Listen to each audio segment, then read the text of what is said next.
Mom screamed. You're ungrateful! Get out of my house! Over a simple mistake, I just grabbed my bag and left.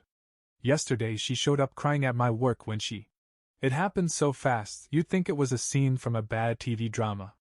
1 minute I was setting my keys on the counter, apologizing for forgetting to pick up the milk. Just milk, that's it. And the next, my mother's voice was slicing through the house like a siren.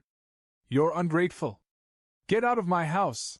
She shrieked, her face flushed with a kind of fury I hadn't seen since I was a teenager. I just stood there stunned. For a second, my body moved on its own, muscle memory trained from years of trying to fix things, to smooth things over. I almost said I was sorry again.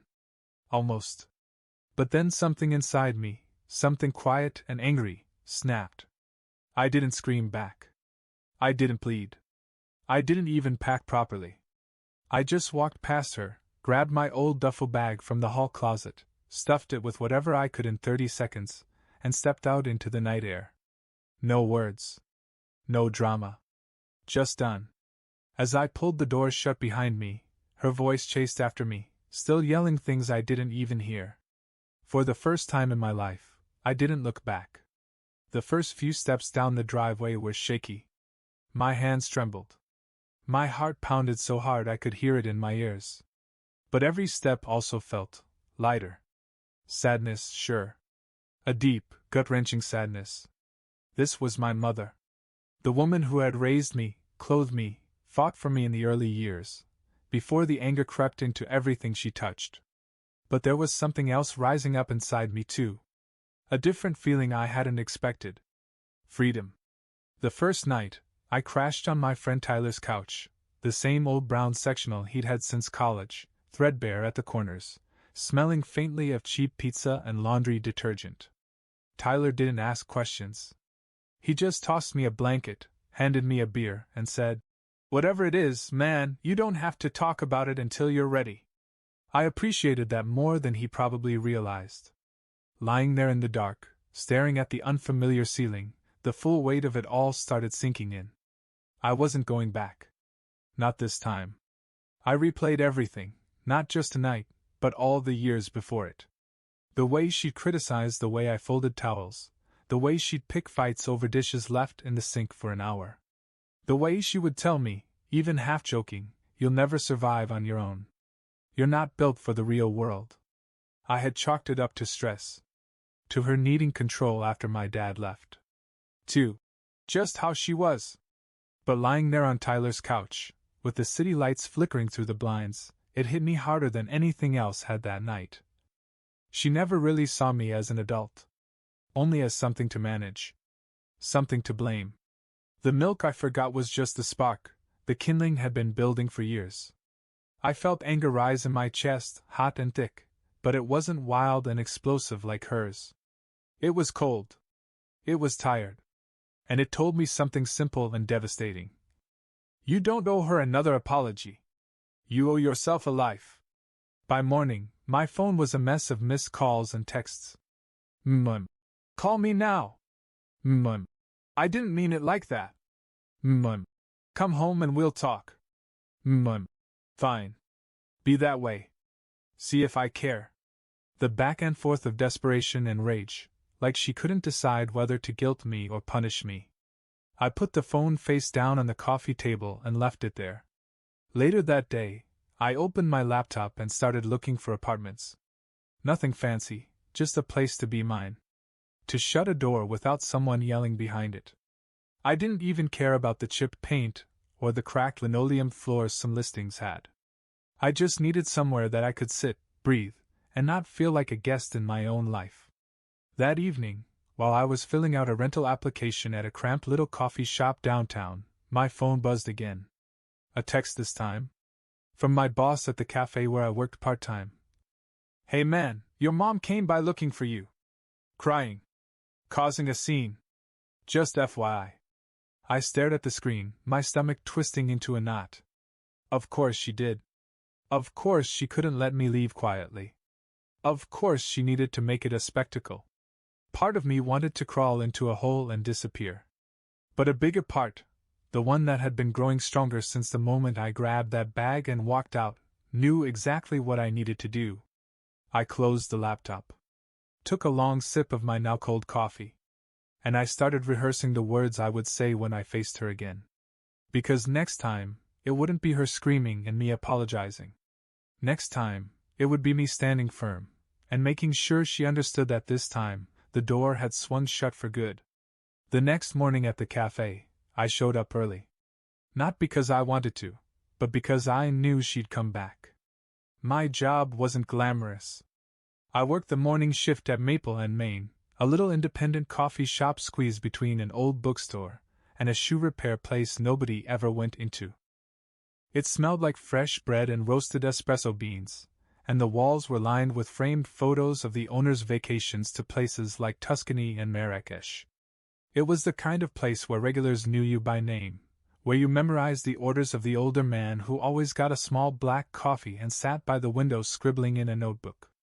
I loved it there. It was peaceful, or at least it had been. Until that day. I was wiping down the counter when I heard the front door jingle open. I didn't even have to look up. I felt her before I saw her. My mother. Still wearing her work uniform, hair messy, eyes puffy, like she'd been crying all morning. She scanned the cafe wildly, ignoring the handful of customers sipping lattes and typing on laptops, and made a beeline straight for me. "Daniel!" she cried loud enough that half the cafe turned their heads. I froze for just a second. Everyone, my coworkers, the regulars, even the quiet old man by the window, was staring at me now. But when I finally looked up, I didn't feel fear. I didn't even feel embarrassment. I felt cold. Solid. Like steel running through my spine. She rushed behind the counter, crossing the line between customer and staff, and grabbed my wrist. "Please," she begged, her voice cracking. "Come home. We can fix this." I gently but firmly pulled my arm away. "Mom," I said, keeping my voice calm but clear. "You kicked me out. Remember?" Her face crumpled. "I was angry. I didn't mean it. You screamed at me to leave. You told me I was ungrateful." I could feel the eyes of the customers burning into my back, into hers. "I didn't care. Let them hear. Let them see. I honored your wishes," I said. She shook her head frantically, tears spilling down her cheeks. "You're my son. I didn't mean it. You can't just walk away." I felt something twist inside me, an old instinct. The part of me that wanted to fix things. To reach out. To say something that would make it all okay. But then I remembered every moment I'd swallowed my pride to make peace. Every time I apologized just to keep her calm. Every time I shrank myself to survive her anger. And I knew, no matter how badly she cried, no matter how much she begged, I wasn't that boy anymore. I took a breath and spoke louder, steady enough that everyone could hear. "You don't get to treat people like garbage and then cry when they leave." Her mouth opened and closed, like a fish out of water, as if she physically couldn't process hearing that in public. "You told me to go," I said, voice strong. "So I did. And now I'm gone." The room was dead silent. Even the espresso machine stopped hissing, as if it was listening too. My manager, Sam, who'd been watching from the back, finally stepped forward. "Ma'am, I'm going to have to ask you to leave," he said, polite but firm. Still she stayed there, rooted to the spot like if she just stood there long enough, the past would undo itself. But it wouldn't. It was over. I was done. Without another word, she turned and stumbled out the door, her sobs echoing faintly as she disappeared down the sidewalk. I stood there for a long minute, heart pounding, breathing slow, as the adrenaline drained from my system. Sam clapped a hand gently on my shoulder. "You good, man?" he asked. I nodded. Better than I'd been in a long time. And somehow, standing there behind that counter, I felt taller than I ever had under my mother's roof. I wasn't just Daniel who lived at home anymore. I was Daniel, free, standing, unbroken. The cafe felt quieter after she left, like the room itself had let out a breath it didn't realize it was holding. I wiped my hands on my apron, feeling the way you do after a storm has passed. Everything was calmer now, but part of me was still waiting for the next flash of lightning. It didn't come. Instead, I finished my shift like nothing had happened. Served lattes, wiped down tables, rang up orders with a steady hand. And when my shift ended, I didn't rush out the back door, afraid she might be waiting. I walked out the front, head up, chest open to the afternoon sun. I called Tyler on the way to the bus stop. "You still cool with me crashing a few more nights?" I asked. "Bro," he laughed. "You can stay as long as you need. Rent's cheap, 1 6-pack of beer a week." "Deal," I said, smiling for real for the first time in what felt like weeks. But staying on Tyler's couch wasn't the plan. Not for long. The next morning, I started touring apartments. Nothing fancy, no Instagrammable lofts or high-rise condos. Just cheap studios where the walls were thin and the carpet smelled faintly like the ghost of tenants past. But every creaky floorboard, every chipped counter felt like a badge of freedom. No more walking on eggshells. No more feeling like a mistake just waiting to happen. I found a place by the end of the week. Small. Old. Slightly crooked. But it had a window that caught the afternoon light just right, and a tiny kitchen where I could imagine brewing coffee that didn't come with a side of criticism. The landlord, a wiry old guy named Mr. Hargrove, handed me the keys without much ceremony. "Welcome home," he said, and the words almost made me choke up. Not because the apartment was perfect, but because it was mine. The nights were still the hardest. After work, after furniture shopping on a budget of whatever cash I could scrounge, after hanging curtains that didn't match, I would sit on the bare mattress in the middle of the room and stare at the ceiling. That was when the voices came back. The memories. My mother's voice, telling me I wouldn't survive without her. Telling me the world was cruel and cold and unkind, and that she was the only one who would ever put up with me. I almost believed it, some nights. Almost. But then I'd look around, at the empty walls, the mismatched curtains, the tiny fridge humming in the corner, and remember. She didn't throw me out into nothing. She threw me out into my own life. And I was finally living it. The text kept coming at first. Apologies tangled up with blame. Promises knotted around guilt trips. But I didn't answer. The silence wasn't revenge. It wasn't even anger, really. It was self-respect, something I was learning to protect the way you protect a house that you built with your own hands. No more begging for love from people who used it like a weapon. No more handing over my peace like a kid trading lunch money to avoid a beating. I wasn't mad anymore. I was free. And freedom, I realized, was never loud or dramatic. It was quiet. It was buying a second-hand couch without asking for anyone's permission. It was drinking coffee in the morning without worrying who would find something wrong with it. It was lying down at night, hearing only my own breathing, and knowing that no one could scream it away. It was 2 weeks before I saw her again. I was walking back from the corner store, arms full of groceries I could barely afford, when I spotted her across the street, standing by her car, pretending to fiddle with something under the hood. It was obvious she had been waiting for me. For a second, I thought about crossing over. Maybe even hearing her out. Old habits die hard. But then I caught the look on her face. Not regret. Not even sadness. Just desperation, the kind that wasn't about me, but about her. About fixing her comfort, not our relationship. I tightened my grip on the grocery bags and kept walking. Didn't speed up. Didn't slow down. Just kept my eyes forward, one step after another. She called my name once, soft, almost hopeful. I didn't turn around. I heard the car door slam behind me, the engine coughing to life, and then the slow pull of her car disappearing down the block. That was it. No screaming. No final argument. No tearful goodbye. Just distance. And honestly, that was all I needed. The days slipped into a kind of rhythm after that. Work in the mornings. Apartment hunting on weekends, even though I already had a place, just dreaming bigger now. Nights spent on the mattress with a second-hand lamp beside it, reading books I'd always meant to start but never had time for. There was an odd peace in the simplicity. No tiptoeing around moods. No deciphering silences.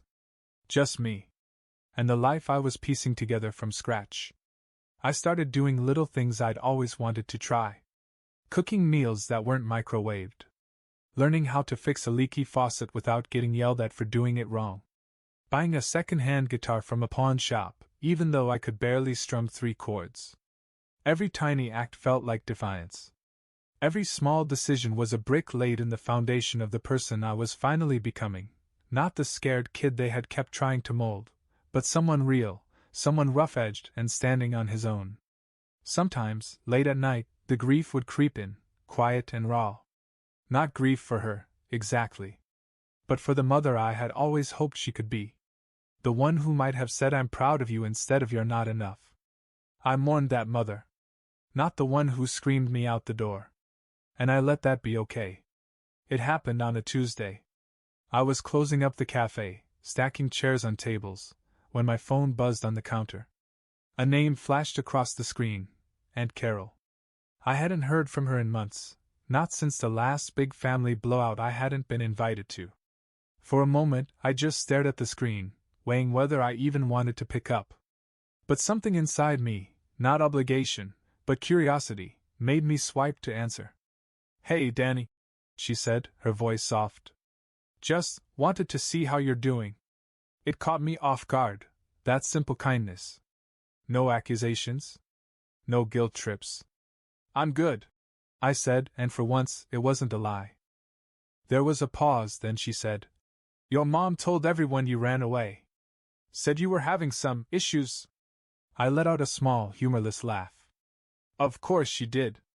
I'm sorry," Aunt Carol said. "I know how she can be." Another pause, longer this time, then she added, "If you ever need anything, I'm here." It wasn't a grand gesture. It didn't fix everything. But it was enough. "Thanks," I said. "Really." After we hung up, I sat in the empty cafe for a while, the hum of the fridges filling the silence. I thought about how, a year ago, a call like that would have wrecked me, sent me running back to a house that never really felt like home. But now, it just felt like a door I didn't have to walk through if I didn't want to. I was building something new. Something better. And I was doing it for me. That night after Aunt Carol's call, I sat on the tiny balcony outside my apartment, just me, the hum of the city, and a cracked plastic chair I found by a dumpster and claimed as my throne. It was colder than it looked. I wrapped my hoodie tighter around me, staring up at the washed-out stars hidden behind streetlights and smog. I thought about my mother. About the life I'd left behind. Some nights, the loneliness hit sharper than I cared to admit. It wasn't just the absence of her, it was the absence of a home I had always tried to build in a place that didn't want me. I had tried so hard to earn something that should have been unconditional. Tried to patch holes in walls I didn't break. Tried to fill silences that were never mine to fix. And for a long time, I believed the problem was me. But sitting there, watching the city breathe around me, I realized something important. You can't make someone love you the right way by loving them harder. You can't beg someone to be proud of you and expect it to feel real. You can't stay in a house that burns you and call it shelter. I hadn't just walked away from my mother that night. I had walked away from the version of myself that believed he wasn't enough on his own. It didn't make the sadness disappear. There were still days when I wished things could have been different. Still mornings when I woke up half expecting a text that said I'm sorry, one that never came. But little by little, those wishes stopped feeling like needs. They were just memories. And memories, I was learning, couldn't build a future. Only I could do that. Brick by brick. Choice by choice. Breath by breath. One evening, a few weeks later, I found myself pulling out an old notebook from the bottom of a moving box. I hadn't unpacked most of my things yet. The place still looked half abandoned, but something about that night felt different. I needed to get the weight out of my chest. So I sat at the kitchen counter under the buzzing fluorescent light and started to write. Not an email. Not a text. A letter. Dear Mom. I hesitated, the pen hovering above the page. Where did you even start when years of hurt had piled up like junk in a storage unit nobody ever cleaned out? I thought about writing the obvious. You hurt me. You pushed me out. You never listened. But the more I sat with it, the more I realized I didn't want this letter to be a list of accusations. I wasn't looking for revenge. I wasn't even looking for closure from her. I was writing this for me. So I wrote. I spent a lot of years thinking if I just worked harder, if I just loved you better, you'd see me differently. But it was never about how much I gave. It was about how little you were willing to receive. I wrote about the childhood dinners eaten in silence. About the cold shoulders when I needed comfort. About the way small mistakes were treated like character flaws. I'm not angry anymore, I wrote. I'm just tired. Tired of chasing a version of you that never existed outside my own hope. I didn't sugarcoat it. I didn't rage. I just told the truth. I love you. But I love myself enough now to let go. When I finally put the pen down, my hand was cramped and the room felt heavy with everything I had poured onto those pages. I didn't fold it.